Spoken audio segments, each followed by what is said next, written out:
everyone, and welcome to Bounty Hunt, the Utini Network podcast, where we hunt down all the extra content in the Star Wars universe.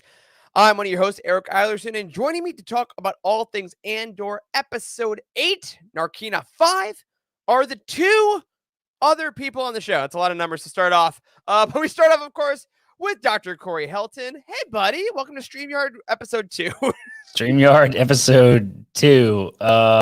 If Wes starts twitching at any point during this, it's because I somehow talked him into letting me control this because I wanted to show him this wonderful new software that we've been trying, StreamYard, and it's much less complicated than our other software, but also much less powerful.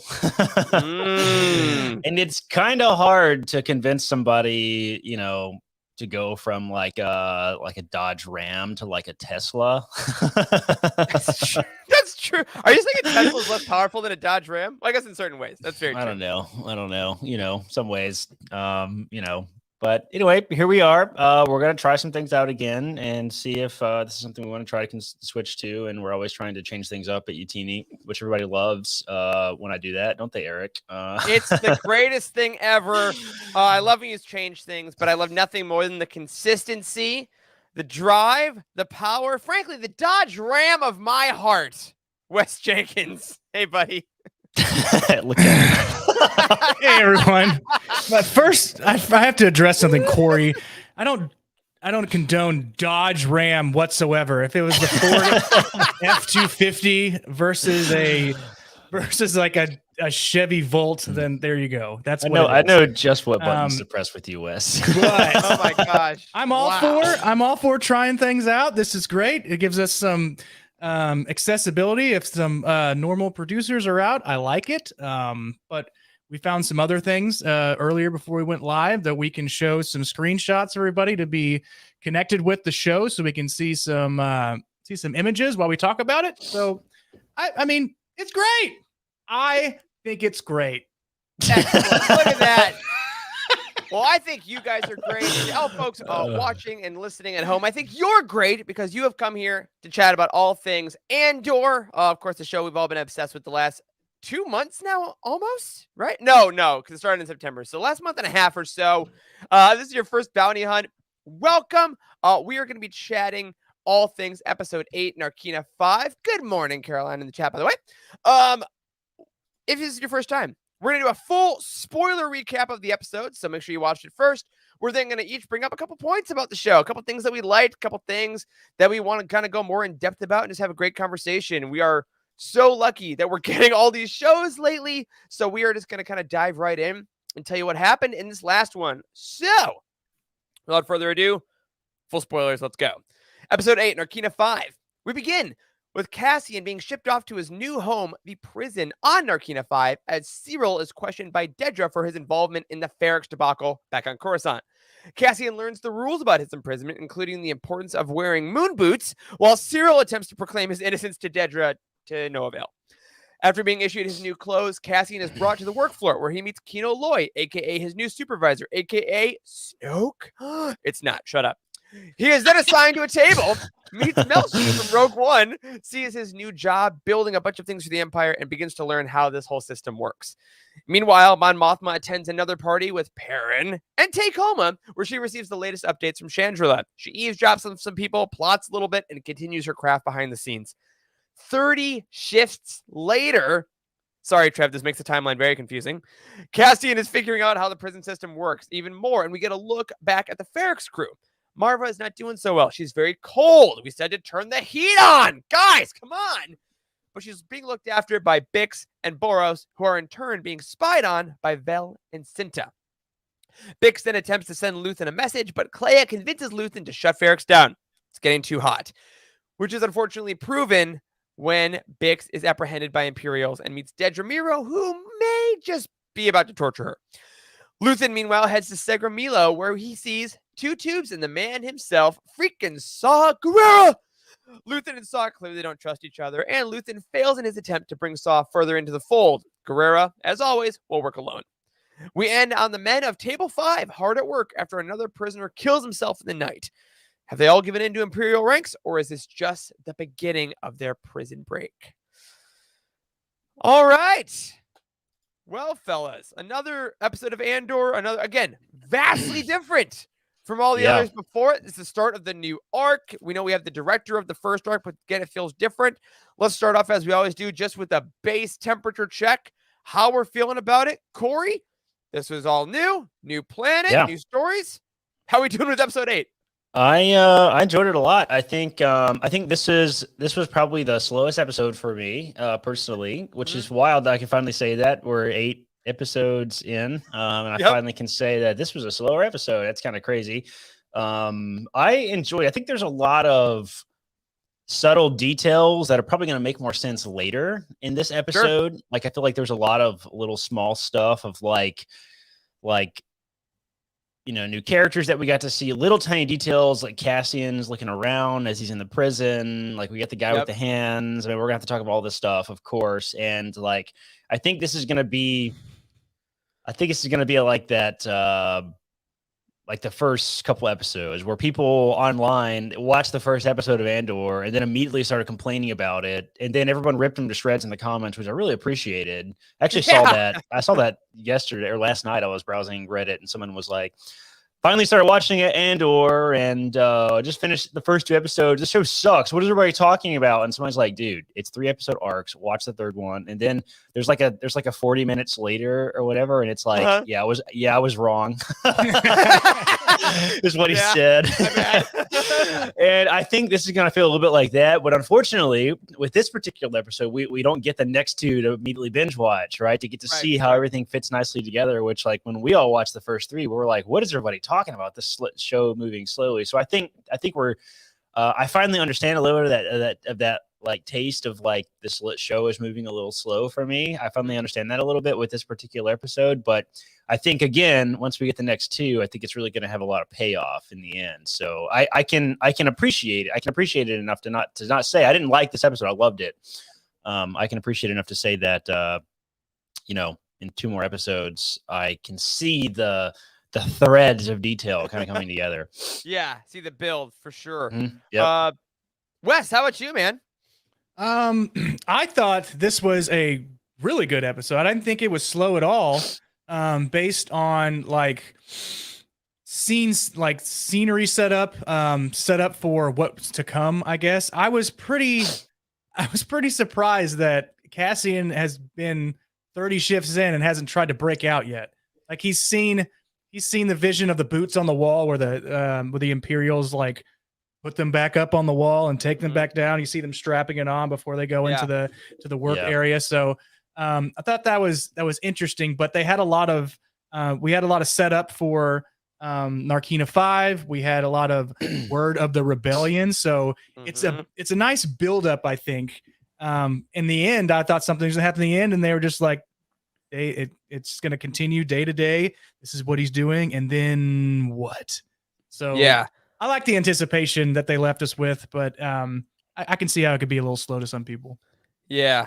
I definitely love I described them as moon boots meets like those rollerblades from the 90s that had like if you took your foot out of the rollerblade, it was just like the little shoe with the little strap on it. That's what I kind of thought they were all wearing. Do you remember when Back to the Future came out with those Nike shoes that that like went that straight up like went out of stock as like the second they went on sale. Yes, I can see these going. Like some big company takes them, whether it be Adidas or whatever, and just sells them. Yeah, Celebration exactly. exclusive moon boots. Come on, just do it. Yeah, this one, honestly, for me, this one was one of the more chilling episodes in a way, because it was like no one really made huge strides to stop the rise of fascism. This was just like really looking at what is day-to-day life like. Like, it's the reality of, hey, guess what? Your prison sentence doesn't really matter. They're going to increase it whenever they want. Deal with it. Yeah. Oh, you have a lot of worry about breaking out of here? Nope, 30 days in, you're just going to be part of the machine. Oh, you're at this party? People don't really care about the Empire. They're just dealing with it. Like, or like Luthen being like, cool, Saw Gerrera, we know him. He's an ally. Nah, I'm going to work alone. I'm not going to help you. Like, it was weirdly the most realistic in a hard way episode for me, because this is the one where you're like, oh my gosh, why isn't anyone doing anything? Why isn't the rebellion winning? It's like, well, because this is how it works. like this is how the Empire actually kind of breaks people's spirits. And like when your only escape is, literally killing yourself into prison, then oh my gosh, how horrible that is. So for me, like I ended this feeling way more unsettled than any of the episodes because we didn't really get that resolution, which I know is going to come, of course. But I kind of loved it craft wise for that reason. Which brings up the first thing I really want to hit you guys with is the prison itself and how it works. Specifically with the use of prisoners to keep track of their own rule, right? Which is like fascist 101 is like you get the people of the community to then police the community, right? And of course, we mentioned him with a little bit of a joke in the recap, but freaking Andy Serkis in this episode, incredible job. Yeah, he did. So, what did you guys think of the idea of like a Kino Loy and the system that uses like incentives, like food flavoring and all these things, even though they tell themselves our sentences don't really mean anything. Like they're going to change it however they want. Like, what kind of psychological warfare are they playing on these people to really keep them subdued and building their war machine? Yeah, I mean, it's a kind of classic prison movie. I guess we're kind of seeing a little bit with like, there's all the psychological sort of effect, I guess, of prison and all the insanity of like the flavoring. That's how you get rewarded. That they. The winning team gets flavor added to their food. Yeah. The losing team Teams. gets freaking shocked, right? Like, so, Yep. I don't know. It feels a little interesting though, because I think it takes away from it a little bit because we all know that Cassian's going to get out, right? Like probably pretty quickly if I had to guess, right? Hopefully within the next 2 episodes. Right. Yeah. Right. You're right. So how fast is that? How much time is going to pass? Is it going to be like 5 years? Has he been in there for 5 years? I don't know. Like, I doubt that that's what they're going to do. But I don't know. It feels like that takes away a little bit for me. Does that do that for you too? Like knowing that he's going to get out, knowing that like it feels scary, but not like super scary to me. I don't know. What do you think? I don't. I think that just trying to figure out how he gets out is neat, but it doesn't really take it away because like they're showing it as him like going along with the machine, that he's in there going day to day, like putting in that scene of him being 30 days in and him like knowing how to use his food tray and then knowing how to suck on his water tube. And then, so like he's in the machine right now, but you think like inside of his head, he's trying to scheme of how he's trying to get out of there. But how is he going to do it? And like you said, Corey, they're going to push like maybe 2 years in. This is what it looks like kind of thing. Yeah. Doesn't necessarily take me out, but I like the setup. That was a great transition too. I feel like, I mean, they really could have dragged out like him getting acclimated to the prison, and they didn't. And I kind of appreciate that like there was a lot of time spent on kind of explaining how everything works. And he looks like he doesn't know what he's doing. Like they really could have drugged that out of like, he works on the line. Like I was surprised that we didn't get to see him kind of working on the line and like messing things up because he doesn't know what he's doing, getting yelled at. I'm surprised we didn't get to see that. I feel like that was an obvious place it was going. And it just kind of skipped that to say, 30 days have passed and now he's used to it. And that was good. Actually, that was a really good transition. I felt like. Yeah, and to use the food, it was efficient. Yeah. And to use the food as that's the incentive to increase productivity. Right. And I love that they use the food to signify the transition too, that he now knows what he's doing, because I think it changed from him not really, maybe you can find that, Wes, in the video. It shows him like not really knowing how to use the stuff that's in his jail cell, and then he immediately is just like really casually, and he just kind of throws it behind him and it gets sucked into the wall or whatever. Like he kind of like grab, done. Right. He figured out what to do with it. Yeah, right. Like, so he immediately figured out how to use it, and that was how they signified that he now knows what to do in the prison. I appreciated that. That was really good. Like how quickly you can become used to certain things that we think is kind of insane, frankly, of like how this all works. And one of the reasons I loved that too is, skipping all that. I think you're right, Corey. This was like, a Shawshank Redemption type movie, like that classic kind of Hollywood storytelling. That's the stuff. It's the beating down of the prisoners. It's that kind of stuff. But if you watch this episode again, folks, Cassian does not have that many lines at all. He barely speaks this entire episode, but he's always watching. He's very active. And I think this is a shout out to Diego Luna. as an actor, because when you get your script and you don't have that many lines, you're probably like, oh, it's, easy days. But this is one of his, I think, hardest episodes because he's always actively watching and observing, and he has to get out of the way, but watch how the thing is done. And he's watching in horror as the things that they're building, but he's also has to watch so he can learn, so he doesn't fall behind.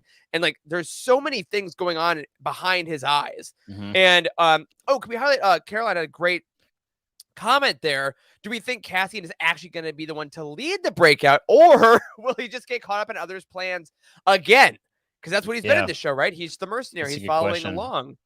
I think it's the latter. Question. Yeah, I think he's going to get caught up up in other plans as well, because that's kind of been the theme of the show so far. And also, we haven't mentioned yet the guy from Rogue One is in this movie. Melshi! What is that guy's? Melshi is in the show. Yeah. That was a nice little surprise. I freaked out, and Caitlin's like, "What are you talking about?" I was like, "It's the dude from Rogue One." Like he's you might not have realized it was switch. Describe. Exactly. He was that guy. So that is very cool. Obviously, they're going to get out together somehow, I guess. That's a good question. The other thing I wanted to bring up about the psychology too is Dale Erdman brought this up in our chat too about the day counter that's in the cell is pretty cool and dark and interesting. And he says it's something like 5.8 years or something like that is how much he has left. And Melshi's like, don't look at it. Don't ever look at it. That was a really intense moment, I think. It doesn't matter, because they also mentioned they're all angry now at the rebels outside because they got years added to their sentences. He's like, we didn't do anything. It wasn't our fault. And I'm like, this is how you do it. I do want to point out one thing though in our outline here. Because Wes, I'm realizing you're actually in favor of all this. If you like the tiny home atmosphere, the cell doesn't seem too bad. Why don't you talk to me about that, Wes? Oh, if you're a minimalist, that is one hell of a digs you got there. I mean, it's super clean. They clean it for you every day, right? And then you come back in. You have a spot to sleep. You get all the food you can eat, because they want you to make sure that you are healthy and not healthy, but fueled and ready to go for the next day. All the water you can drink to keep nice and shaved, And I was going to ask, did you notice if Cassian Andor's hair was a little longer after those 30 days, or was it the same? Was he using the razor to cut the hair off or something? That's a good question. Guys, the Empire cares is the thing. You know what sucks, fam? You know what sucks? Deciding what to have for breakfast. Thanks to the Empire, you don't have to waste that valuable time. It's all in the tube. It's all in the tube. I really appreciate how everything is so neatly tucked away in the walls. Like the toilet goes into the wall, the food goes into the wall. His plate even sticks to the wall. Yeah, so you can use all that space for activities. Exactly. Your room. Steve Jobs would really appreciate that. Here's a good shot of this thing. Look how efficient and organized this thing is. You cannot tell me that there's not something a little bit appealing about this. Gosh, they made it white and not black. I know. The Yatini boys are in favor of federal prisons and the efficiency of the system. No, it is an amazing design work, and I think just in general, we've been very complimentary of the production design of this show. From a technical standpoint, Tony Gilroy, I forget in every interview he talks about his production designer. That's the first guy he brought in to work on the show, and this is so clear. This is maybe the only time they use these sets. This is incredible. Yeah, I want to keep talking about I think a lot of the prison stuff before we move to the other major stuff that happened in this episode. Because the prison was the majority of the episode, but there is a lot of side plots kind of developing. So I want to talk about those eventually too.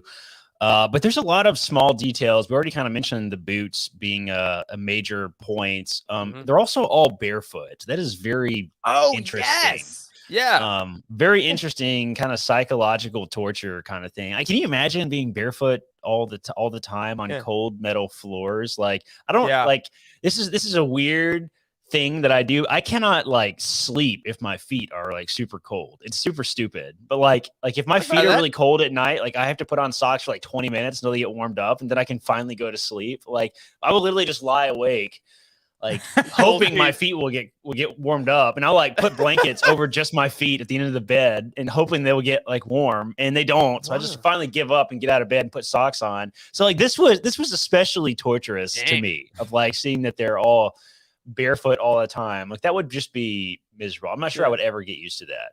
Between this episode and a couple weeks ago in House of the Dragon, big week for feet people in the fantasy circle. That's right. You know.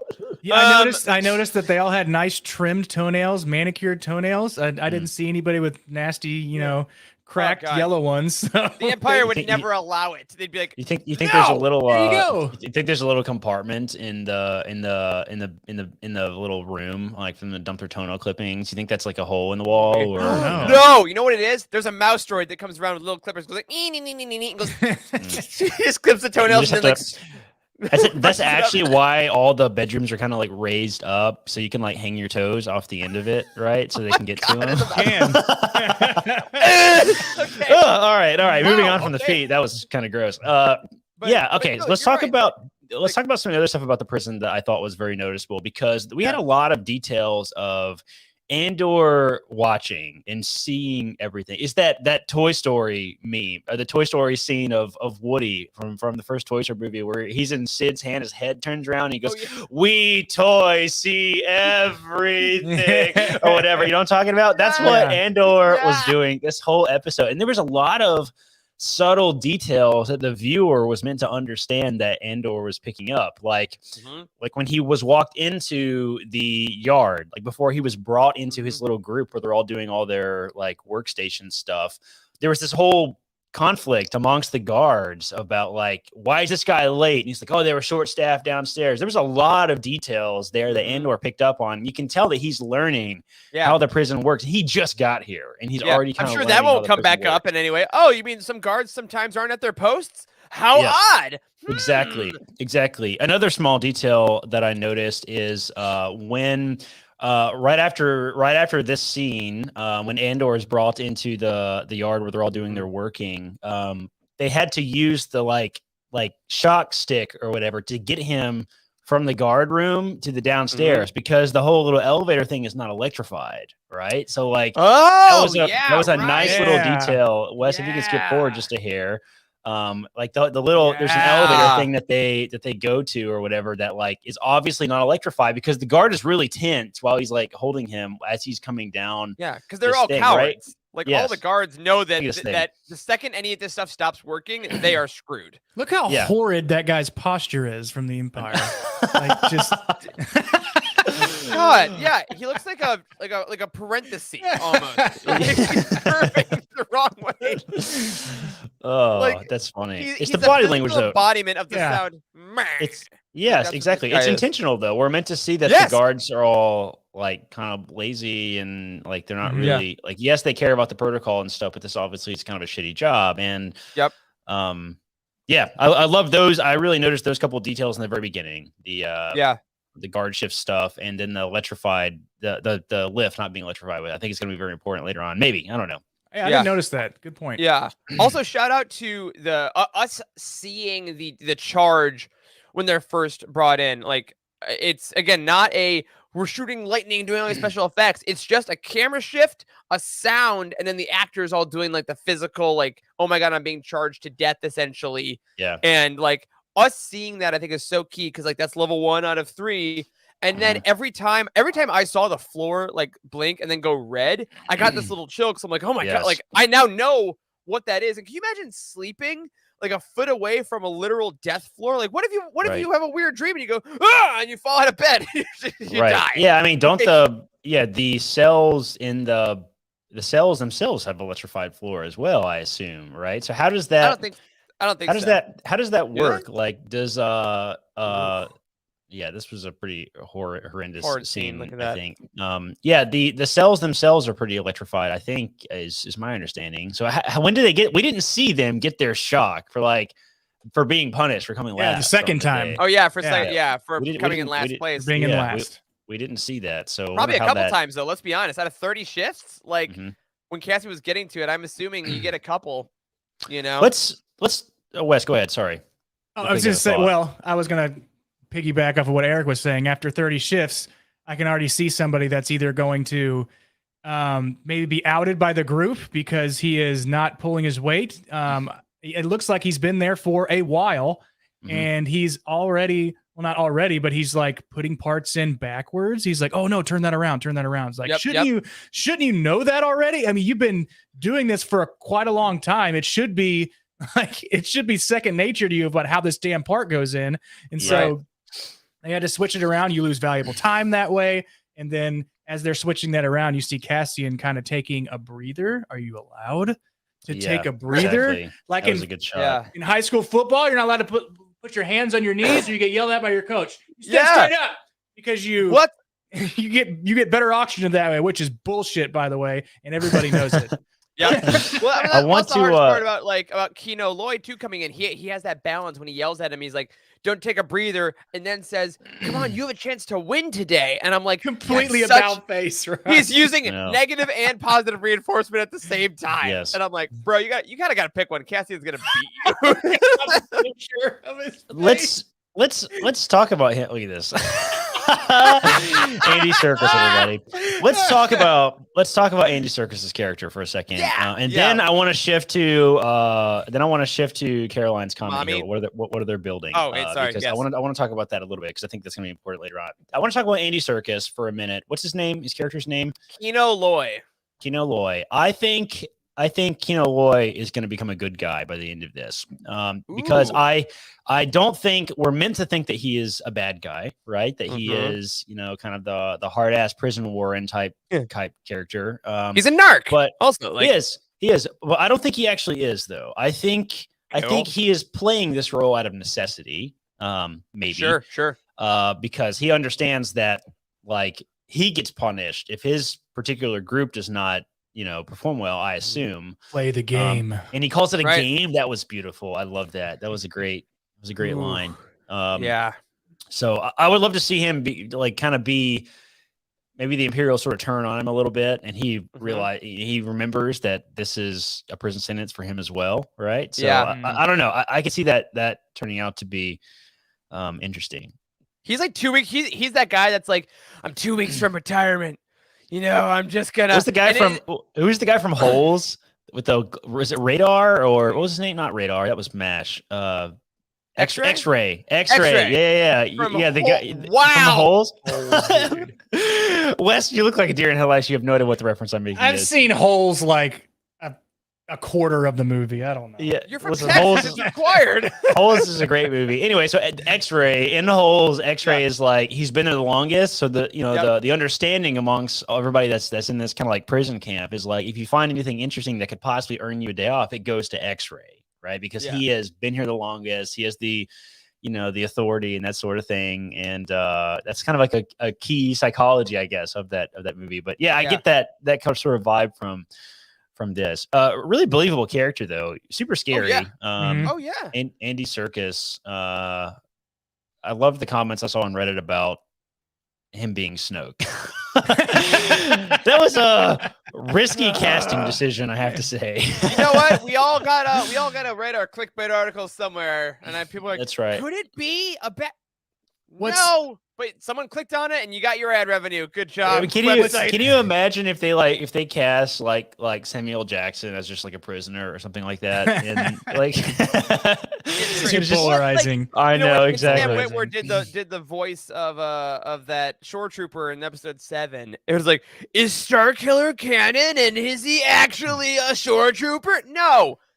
Lucasfilm has their emails. It's like thinking back to these prisoners, are there like all of them have that counter in their cell? Like, but apparently a lot of them don't even pay attention to it anymore. But are they thinking about getting out, or now are they thinking about the hierarchy? They're just like, all right, well, I'm never getting out of here. How do I get to be a floor manager? So like once his term is up, floor manager, somebody's gonna take this role. How do you get his? I mean, who cares? First of all, but still. I mean, like they're scheming to be the floor manager. So, I mean, they have to, if their cell is the one that comes in last by the other floors, then like who gets punished? Does the whole garret or the whole like floor get punished? Do they all get shocked? Yeah. Like, we don't know. Well, but one thing I think that this show did really, really well in a way that we actually haven't seen Star Wars do, I think, at least in like live action animation outside the books, is really make the prison an ecosystem. Because I think that's one of the things that a lot of the great prison shows do is that this isn't just an arc about a prison break. Like we know it's probably going to happen, but this is about what prison does mentally. Like we mentioned earlier, the fact that you are barefoot, you feel vulnerable. You have to like go naked with a bunch of people to get your clothes. You're stripped of any kind of individuality. You don't have any choice in how you eat. Like I think you're totally right, Wes. After a while, your mentality can't just be, when am I getting out of here? Because then every day for 6+ years, you're going to be miserable. And prisoners talk about this, like in real world, when they get out, like at a certain point, you have to mentally change your thinking to how do I get through the days? What is my actual achievable goal now? So I can actually do something that I can move up. So I think being a floor manager, like you say, getting a reward after a certain point becomes how you mentally survive, which is horrifying. But I think, again, like many things in this show, really freaking accurate to how it is in the real world. And also some people can't take it. We got to see that guy kill himself, which was pretty violent. That shocked me a little bit. No pun intended. No pun intended. That was yes. That's a level 3 joke right there, Corey. Genuinely did not mean to do that. That was pretty dark, dude. And everybody there was no compassion amongst the prisoners at all. Either. Oh, they were like, oh man, we're gonna have to smell him all night. Like it was just. Oh, what about my group? We're gonna be shorthanded now. We're gonna be shocked tomorrow because we don't have anybody to help us on our. Yeah, exactly, man. That was kind of messed up. And the other kind of detail about that was how desperate they all were to know about what's happening on the outside. That was very interesting. It's very clear that there is a group of prisoners that didn't give up hope, right? Like, there's a lot of books about this type of concept. One of the most famous philosophy books, Man's Search for Meaning, is about, someone who survived a Holocaust camp. And they talked about like holidays being the worst. And like, if you ever lose that hope, if you ever lose that potential idea that you're going to survive this, then it's totally gone for you. Like there's no chance of survival if you lose that internal instinct. So I love that we got to see a little bit of that exploration in the show. And you can tell everybody's a little bit crazy. Like you can tell everybody's a little bit kind of messed up from the experience. But like I love that they're kind of keeping the idea that some of these guys do feel like they're going to get out one day, maybe. Yeah. Even though they don't say that, but but they have to feel a bit. And I want to hit on what it was, some of the other storylines in here, but the last thing I really want to hit is something that Caroline said, and I know you want to hear Corey as well. What are they building? What do you think? Because like this was it's a very specific geometric thing, and they're just making thing after thing after thing after thing after thing. It seems like a solid metal. It's not like a ship. It's not like a droid part because it doesn't really bend. Like this could also just be a Star Wars-y gadget, the purpose is that we see them moving and doing a job. But any idea that it could be something? Like the metal pieces sticking out in like diagonal ways. It kind of looks like an engine block, and it looks like there's pistons on the inside. So that's what I was thinking. Could be an engine block for anything, though. With that size, I'm not sure what it could be. Yeah, it sounded heavy too. Like with like the amount of great job with that. Wes hit that. I just did a great job with like all of the turning of the ratchets. And with the base involved with moving those big pieces, it sounded like it was heavy. You don't know that it's heavy. That could have been all styrofoam there, but because of the sound, like the sound engineer that used all these different base parts to move it around, you knew that it was a heavy piece of equipment. They did that with them walking on the floor in the prison. They did that with like with the shock with the shock device that they use on the floor. They did like all the little nuances they did with the sound was fantastic. I mean, it blows me away they did this for a TV show. And this entire landscape that they did was just, it doesn't seem cramped to me. It seems open. Whereas I thought the Obi-Wan show seemed a little cramped to me. I knew it was on set. And this one feels like Yeah, like the floor where they work on the prisoners, it seems very wide open. It seems like that is a giant warehouse that they were in to film that. So I know. Yeah. Amazing. And we had all the tubes with all the other people. And we didn't mention this earlier, but like there was that one prisoner that was like signing to other prisoners around, and they're like communicating with other floors. So clearly there's that kind of stuff. But yeah, that scope, Wes, I think is just so key because there wasn't a single moment where I was like, oh yeah, they found an Imperial prison and they shot the show there. How cool! Like, we glimpsed an Imperial prison with Jyn Erso in Rogue One, and I believe those were actually reshoots, if I remember correctly. The whole prison stuff, I think, were reshoots for Rogue One, which explains why the scale is not really there in Rogue One because we only get to see it for a few moments. But this is very different from that. It feels like we're genuinely at a prison. It doesn't feel like, we're just in a cell or that sort of thing. We have these big wide open shots of being inside the workroom. I agree, Wes, is really fantastic. I mean, that room feels enormous. And I assume that it actually is real. I mean, given everything else on this show, I assume that whole set, I assume they genuinely built a giant warehouse looking set somewhere and they're using to shoot that stuff. And like, I guess what would it be like to be an extra in that? Like they're like telling you how the machines work in the background. So they kind of want you to do some of this stuff. That'd be interesting. But yeah, you gotta do the whole day. I wanted to bring up that point. It's one of my notes here is about the layout of the prison. I feel like it's going to be important later on because we have these giant tube kind of transport where they all get to kind of see everybody else that's in the prison. Like so they get to see what the scale of everything else is. And it's pretty massive actually. And what's up with this guy signing? I think that is going to be incredibly important. And why do the Imperials let that happen? Why is it happening? What are they communicating about? Like, what is the story there? I think we're getting that in the next episode. I think that because Cassian saw, again, he sees everything. Like you said, I think that's, they're relaying some kind of info, right? Like this is what we did today, or I found something else. Like whatever they're communicating is definitely a way to keep that hope and to allow us to I saw these guards this way. Did you see this? We can stop production. Like it's plotting a break because I think based on how big this thing is, we know that if you're going to break out of this place, you're going to need the coordination of all the floors. Like one group, one table cannot do it. Yeah. So that's a good point. I love that.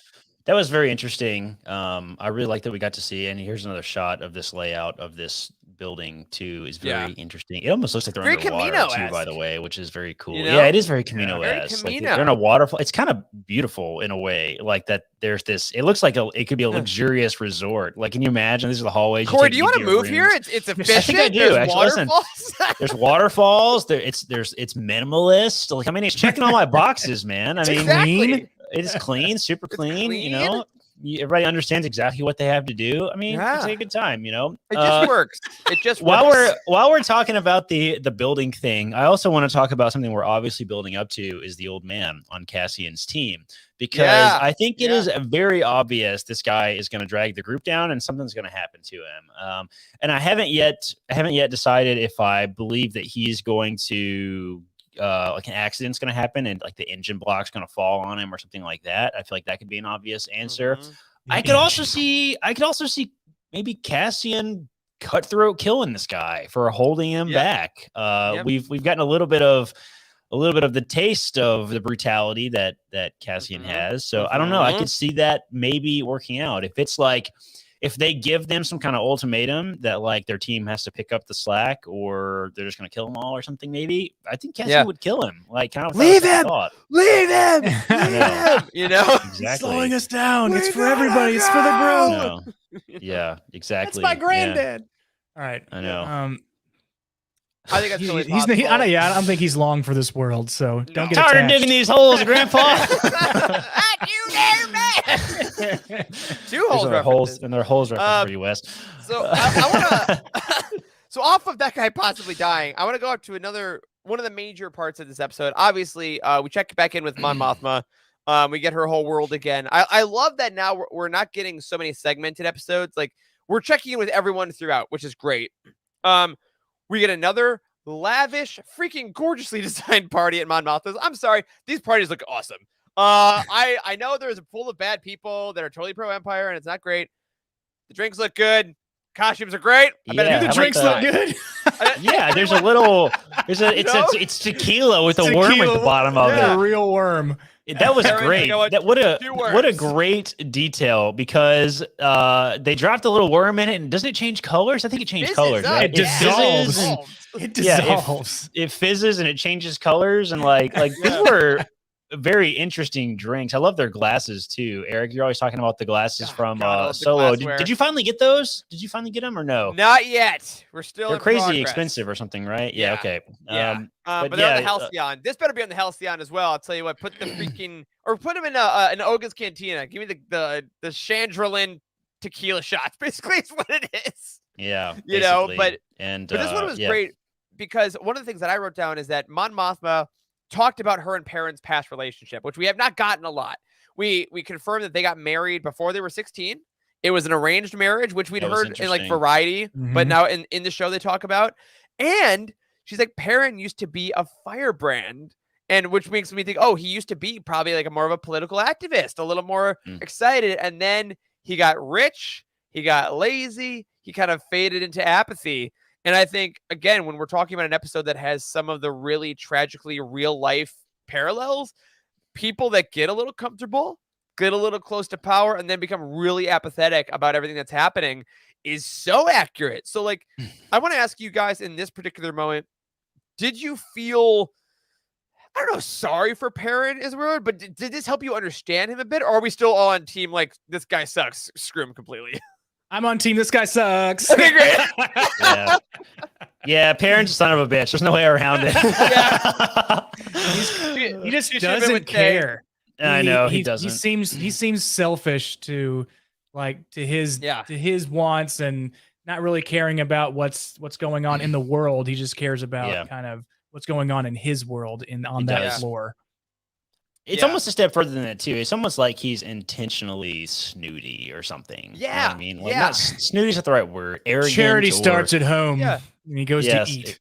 I know. Yeah, Yeah. like what a tool, man. I feel Like, hey, he's kind of disgusted. I feel like if we told him, Perrin, remember when you used to care about charities back on Chandra as a teenager and used to do these things? He's like, oh, I was such a stupid child. I didn't know how the world worked. You know, yes, and exactly. like, and then we have more conversations with him and Mon in the party of people talking about like, you know, oh, it's fine.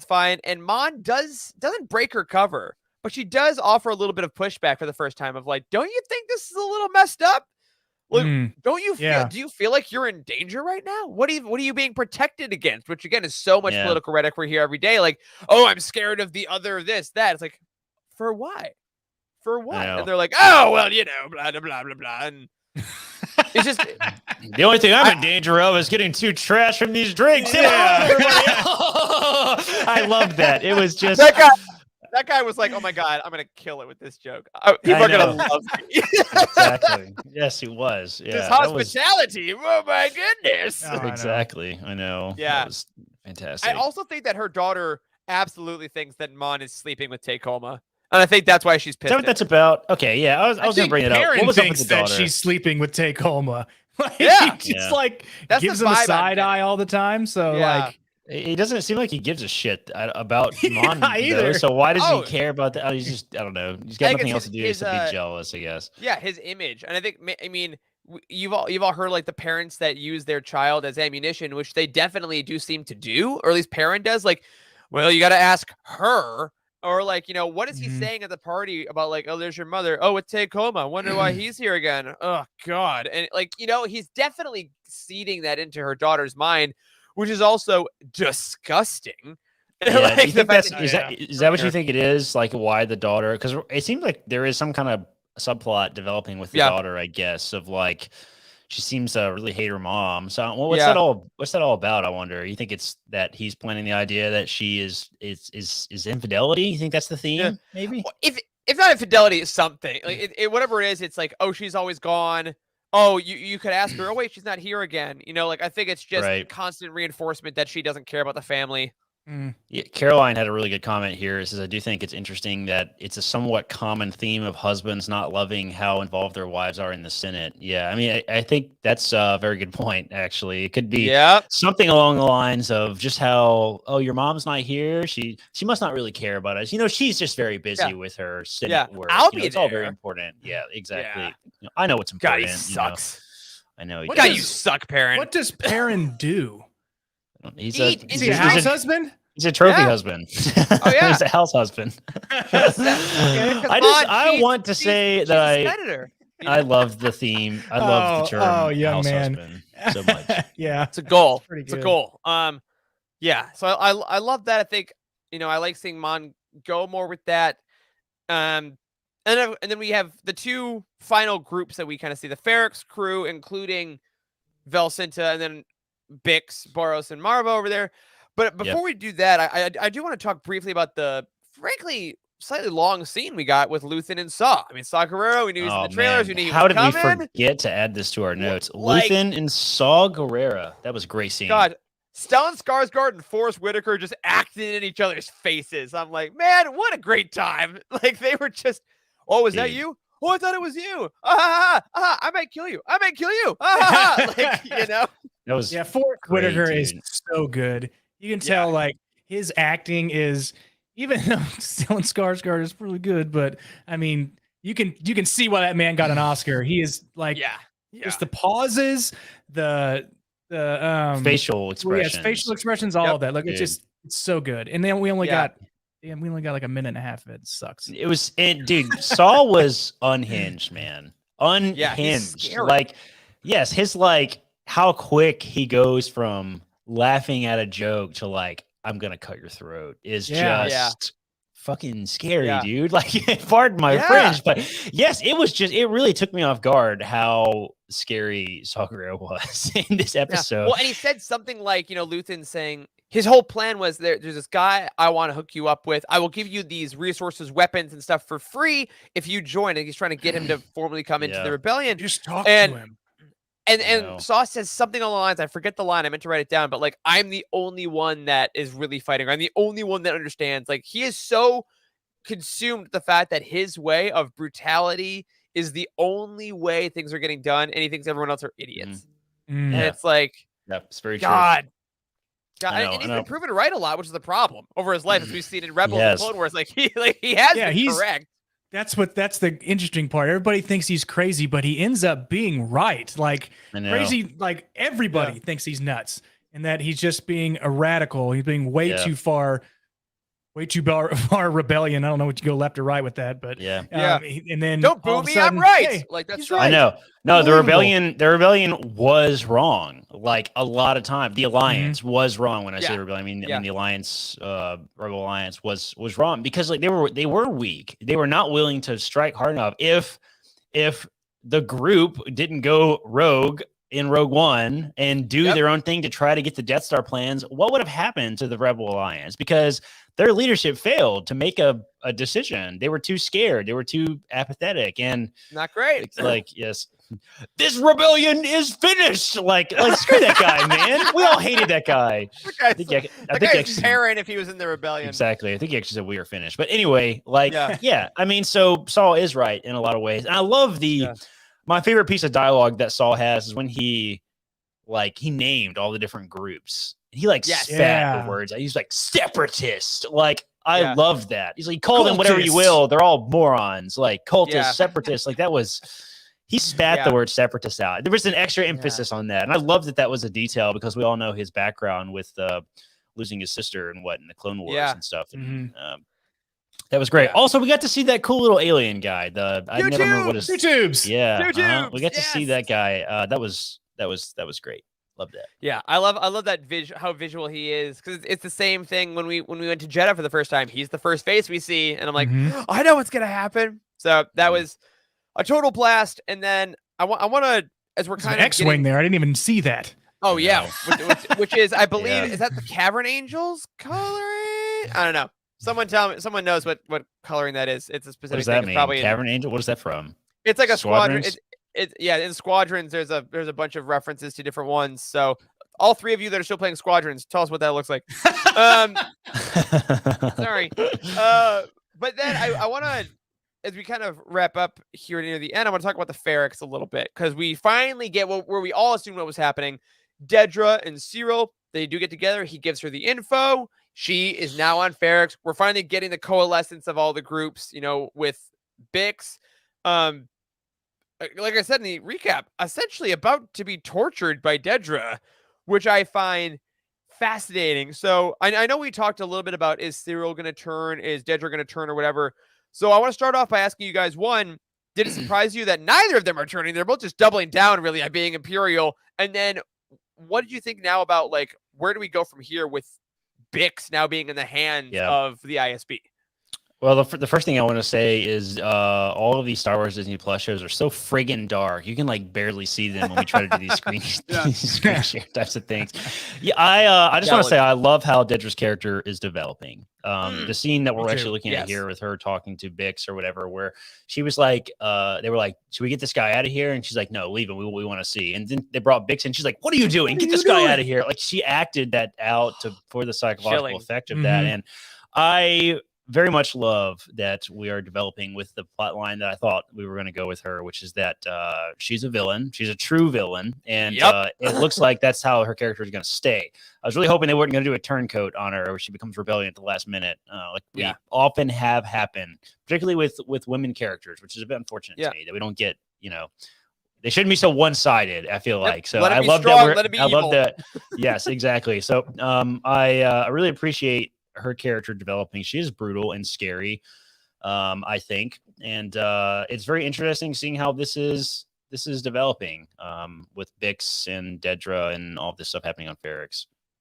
I noticed in this episode specifically, but I'm sure it happens in other ones, that when Dedra talks, it's almost like she's clenching her teeth, but not all the way, and everything that she says. So she's very, it seems very stoic and very villain-like, and I was like, I've been noticing that, and how she acts as doing that. She's just like, really, like, you should forget about this and never talk about it again.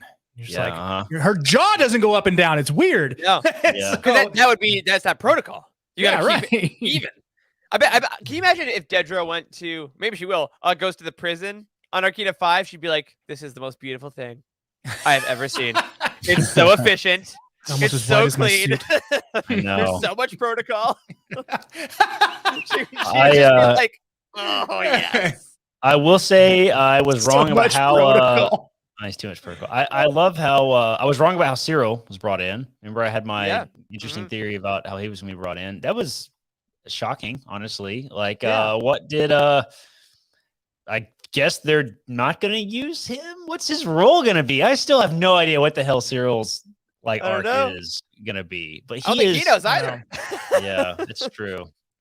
Yeah, I don't know. I really thought they were gonna recruit him there in the end, but they didn't. So I don't know. He's a tool to be used and then abandoned. And I'm like, I think he ends up like giving them a key piece of information, or he actually sacrifices like his job by doing something rogue, which is kind of funny and ironic, but it's like helps the Empire without him like actually requesting permission to do it. So I still think he's gonna do something. He's gonna do something. Yeah, he might now. I think that if he was like, because he's found one, he believes in the Empire. His record got expunged essentially, right, by the guy when he got his job. He's like, great. So he's working. Oh, cool. That didn't give him what he wanted. And now she comes in. And he's like, oh my gosh, I have great information for you. I can be a valuable asset. I also love his voice cadence. It's so clipped. It's so clear and precise. Like it feels like he rehearses every conversation he's about to have. And then he like says it very clearly. Interesting tie dynamic as well. Yeah. And then she tells him, it's really weird. It comes out of the shirt, and bless you, designers. It looks wonderful and stupid. It's very Star Wars. Yeah. Yes. It looks like his cardigan on. He's very sad about it, clearly. I know. Yes. But then she ends with him saying, forget about this, which is the exact thing they told him last time. And I think he's like, okay, the ISBs, is everyone going to tell me to forget about justice? Does no one care? And I'm wondering how deeply he takes that forward. And we'll see. I mean, not to I don't think this is really a spoiler because it is pretty widely known. Like the actor Kyle, I forget his last name, who plays Cyril Karn, has posted on Instagram and stuff like he's shaving his beard when they're filming season 2 because Cyril is going to be part of season 2. Like he's continuing as a character in whatever way. So I don't know. He keeps getting shot down whenever he tries to help. So I find this guy's performance to be one of the best in this entire Pretty show good. because he is just so his makeup just is incredible. He looks pasty and like he looks like an incel dude. Like he does. I was a good deputy inspector. Exactly.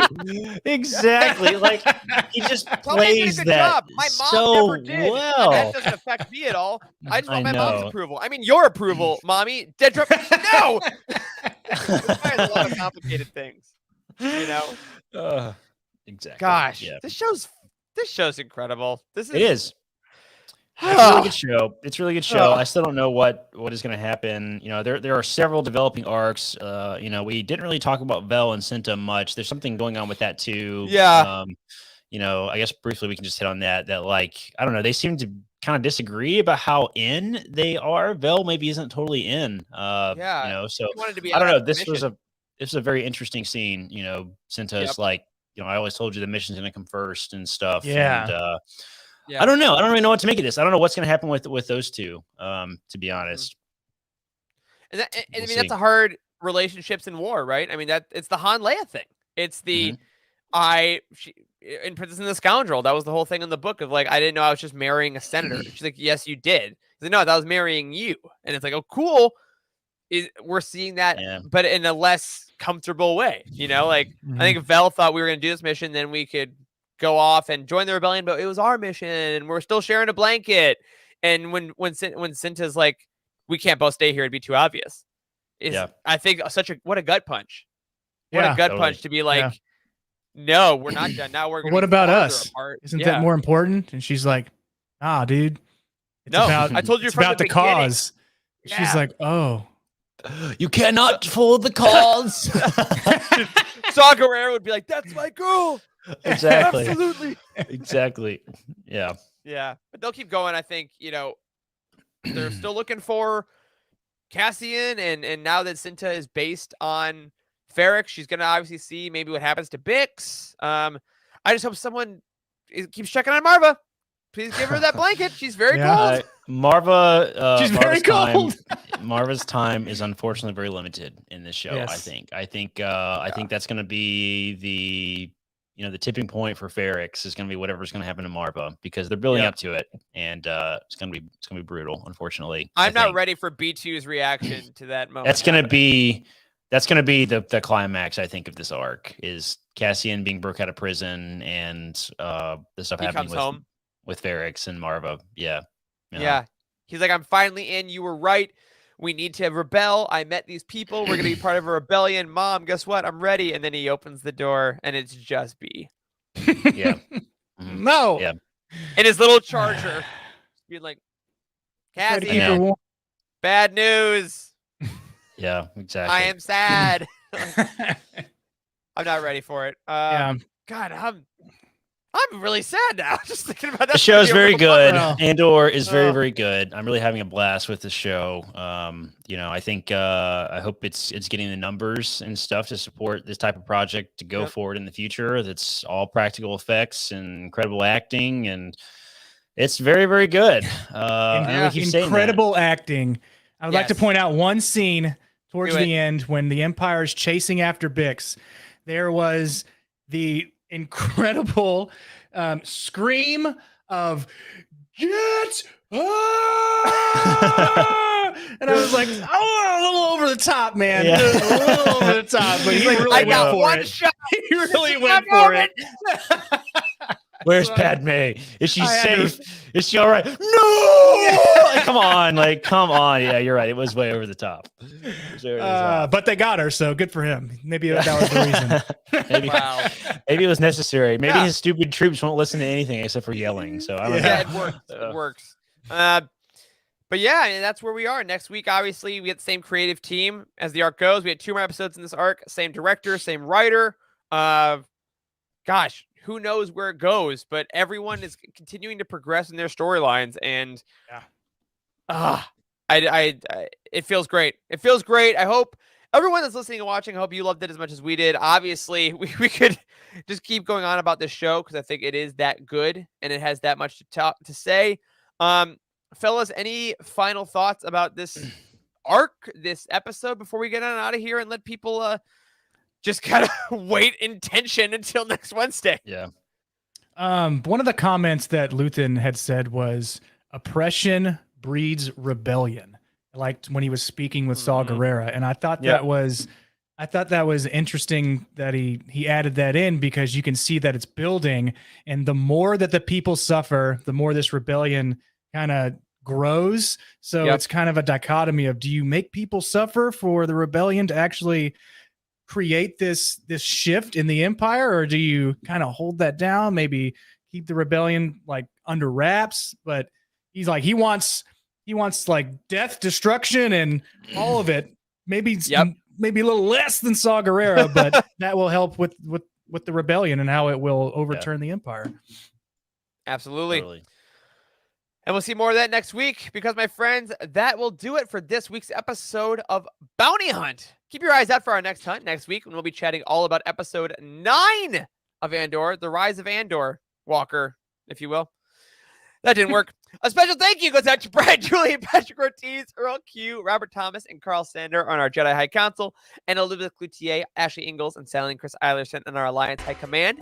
Go ahead and tell us all your thoughts about Andor in our Discord at utini.com/Discord. Use those spoiler tags, be polite, and follow the main show on Twitter at LivingForcePod and at utini_US, and all of us individually at Eric Eilerson, at Corey M. Helton, and at Boss Wes. Until next time, I'll be real sad when that happens, guys. May the Force be with you.